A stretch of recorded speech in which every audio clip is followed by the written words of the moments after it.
serais tenté de vous dire avec Henri-Jean Servat, vous allez faire la connaissance d'un jeune humoriste, un nouveau. Ben oui, mais non. D'abord parce qu'il est jeune, ça c'est vrai, mais il s'est déjà montré à vous, puisque c'est un comédien que vous avez déjà vu à la télévision. Il s'appelle Marius, c'est son prénom. Son nom, c'est Colucci. Il avait un papa, oui, voilà. C'est fils d'eux, mais enfin, ça doit peut-être l'agacer quand on le dit, fils d'eux. Pas tant ça, il est même le premier à le dire, parce que bon, tout le monde le lui dit, donc c'est posé dès le début, quoi, voilà. Une fois que c'est dit maintenant. Puis en plus, il a déjà fait ses preuves maintenant, puisqu'il est dans une série fracassante de France 2 qui s'appelait Les petits meurtres en famille, puis Les petits meurtres d'Agatha Christie. C'était le commissaire Émile Lampion, qui était l'adjoint de la Rosière que jouait Antoine Duléry.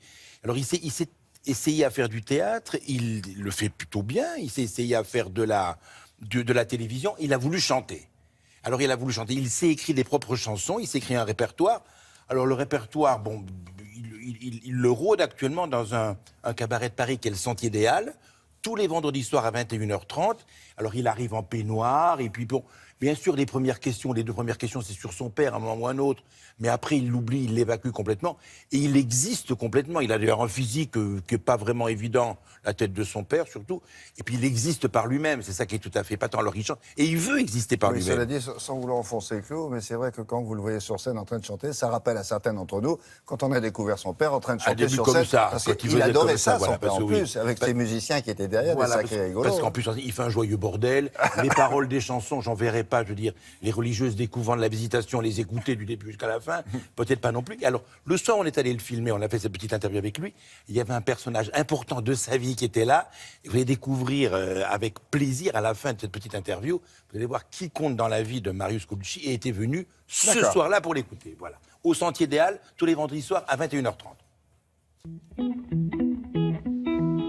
J'adore chanter depuis que je suis tout petit. Je connais plein de chansons et donc je chante tout le temps. Et quand j'ai fini de chanter les chansons des autres, généralement, je commence à composer des chansons. Donc petit à petit, je les ai mis dans un cahier et puis un jour, j'avais assez de chansons pour faire un spectacle, donc j'ai décidé de faire ce spectacle. Léon est un bon garçon, il a hérité d'une belle maison, avec un petit jardin dans le fond où trône un arbre cerné de buissons. Et moi, je me considère comme un artiste, peut-être je me plante, hein, mais quand on est artiste, pour moi, il n'y a pas vraiment de différence dans la création entre le chant, l'écriture, le jeu. Taille ton buisson, vas-y Léon.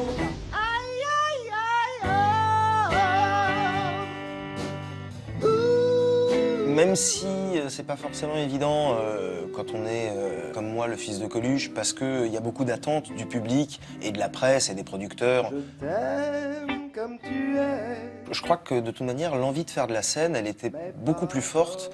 Et quoi qu'il arrive, j'aurais fait quelque chose dans ce style-là. Donc il a fallu que je fasse d'abord les Agatha Christie, où il y a eu pas mal de gens qui m'ont reconnu en tant que comédien pour pouvoir me dire, ok, maintenant qu'on ne me voit pas systématiquement comme un fils d'eux, eh ben, je veux bien essayer de me confronter à proposer moi aussi mes textes. C'est-à-dire que... C'est-à-dire que rien du tout.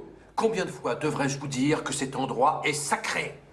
Je sais bien, commissaire, mais je crois que nous tenons une affaire. Quand j'ai fait les premiers Agatha Christie, c'est vrai qu'on était un peu venu me chercher aussi par rapport à mon nom. Hein.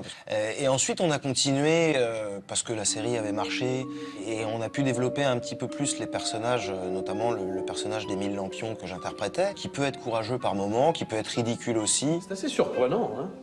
Ridicule, vous voulez dire? Non, avec peut-être un peu plus de sein. Arrêtez de vous moquer de moi!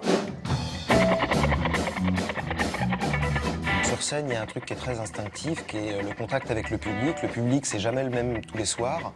Et c'est ça qui est passionnant, et c'est ça qui est intéressant. Je ne sais plus quoi te dire. Et moi, quand j'entre en scène, oui, j'essaye de m'amuser surtout et de passer un bon moment avec le public, de les amener à mon spectacle.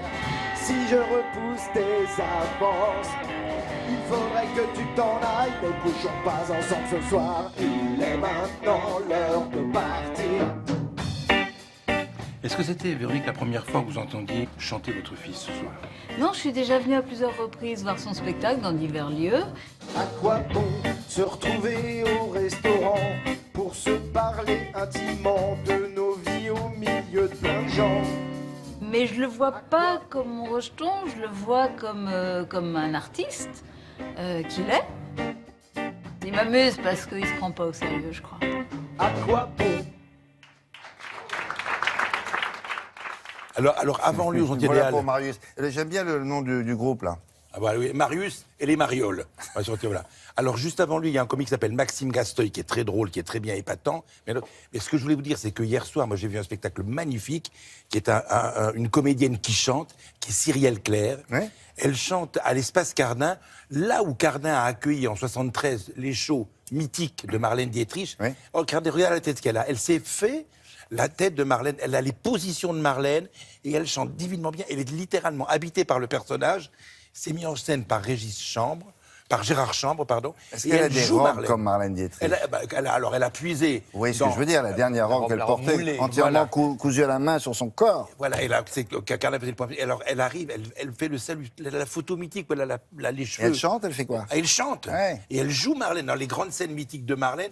Je vous jure que c'est magnifique. Bon. Et Cardin a célébré ça, je veux dire, de façon comme un grand mécène, il l'a produit. Et c'est un spectacle magnifique qu'elle a créé hier soir, demain soir, vendredi soir et samedi soir à l'Espace Cardin. Et c'est à 20h30. Et c'est Merci vraiment magnifique. Et Cyrielle est beaucoup, magnifique. Henri Jean. On va s'intéresser maintenant à l'actualité. Et le plus de l'actualité, c'est avec Frédéric Vion. Ça s'appelle tout simplement Actu Plus, figurez-vous.